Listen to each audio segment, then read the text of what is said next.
Lack of skills is often seen as the biggest barrier for Maori job seekers. But Marissa Balls found a company where having no qualifications is no problem. In fact, it's one of the business's secrets to success. This is your hometown. This is your hometown. Kawerau, not exactly the place you'd think is home to a Maori success story, or where you'd find a Maori-owned company with mostly Maori workers that has the lowest staff turnover in forestry. While most companies are screaming for staff, Jacob Kaiavala has a stable workforce, and he says his secret was learning not to hire the most qualified for the job. We coined the phrase prima donna logger syndrome because they were just the men in their own world. So they would work for us for a few months, upset my team by telling them that how you should be doing it like me, not like that, because I'm the man. And then they'd leave 3 months later for someone else paying, an extra 50 cents an hour. Of the 60 staff at KFL, 80% were hired with no experience. When you're interviewing someone who doesn't know anything about your industry, there's no point asking them about experiences in forestry because there are none. We would examine them as a person. We were looking for heart. The theory was that we can train this, we can train the head, but the heart is forever.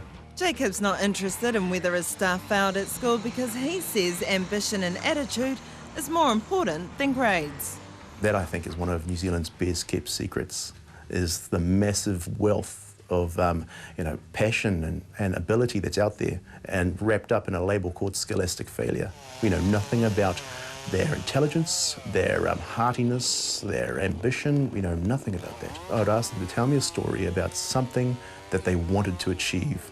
If I could get a story where they had wanted to achieve something and they set out to achieve that one thing, and if I could see their enthusiasm and passion build in the retelling of this achievement, then we knew they had the heart. Jay is an example of a scholastic failure. He's from Kawerau, has no experience, no formal education, but plenty of heart. There's just checking the small end of the log. Like many others in Kawerau, he had no idea of the opportunity KFL offered. Didn't know this place existed, and then he seen the leaders and got more interested. Like other newbies, in 18 months, Jay's been upskilled. They now know all the jobs associated with processing logs, measuring logs, grading them, and now they've graduated to machine training. These are the logs with the big money logs, the prunes. They got no knots in it, so yeah, worth a bit more. So what if you get it wrong? Oh, yeah, that's why this job's pretty intense. It's like the last line of defence before, like, I'm probably the last one to see the log before some overseas person sees it. KFL workers all attain the same qualifications offered by many training institutes, but Jacob's confident his staff come out better skilled. If you get a qualification from us, you've more than earned it. Because Jacob pours thousands of dollars into upskilling his staff, choosing the right ones from the start is vital, which is why he supports the 90-day employment law, despite much opposition from Maori.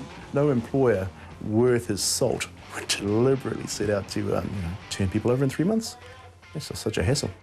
So once he's hired staff, Jacob does his best to keep them. 75% of people who leave us, there's only about 1.5 a year that leave. They generally go to Australia. 75% either come back or try to, which is fantastic. And we encourage them, go and see the grass. If it's greener, cool. If it ain't, come and see us. I like hiring people who have left us. We call them born-agains. But even the most stable workforce needs work, and one of KFL's secrets to success is diversification.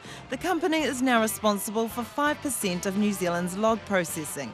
In an industry that's worth $1.2 billion, that's big business. We started to use the latest developments to squeeze every last dollar out of a tree and combine that with our forestry expertise gained over decades. The successful merge of IT, prototype IT, with traditional forestry was the success. It differentiated us from anyone else. Jacob's own ambition to succeed came from an unlikely place. At 21, a tree nearly cost him his life. I dropped this tree up the hill. I looked up. It was apparently stable, so I turned downhill, earmuffs on, chainsaw running, to cut down the next tree. That tree I just dropped started to slide down the hill. It hit me in the back, end on, and knocked me onto my face, then slid over the top of me. I had multiple head and internal injuries and obviously smashed up a lot of bones. Whilst recovering in hospital, I realised that there are so many things that accident had taken from me that will never be brought back. But I'd be damned if I'd let it take any more than absolutely necessary. It was forestry, I felt, that almost killed me, or myself in forestry. And I wanted to avenge this. I wanted to become and take our family company to a whole new level. Because then when we have achieved this in forestry, I can look at what happened in the past and go, "Phew, done."